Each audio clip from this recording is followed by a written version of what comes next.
ทอดลายที่ ตำน้าเก็บจงด้า เคยมุกบาดแล้วเว้ยยังใช้ยังคมอยู่คืนวัด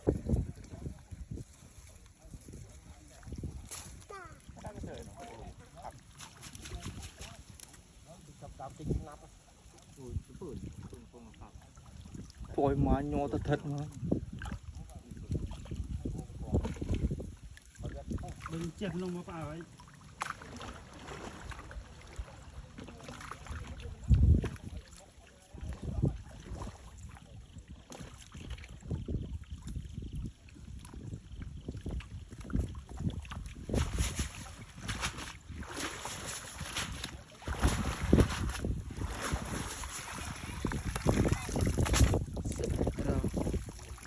เป็นหมกสมัดมัดเข้ม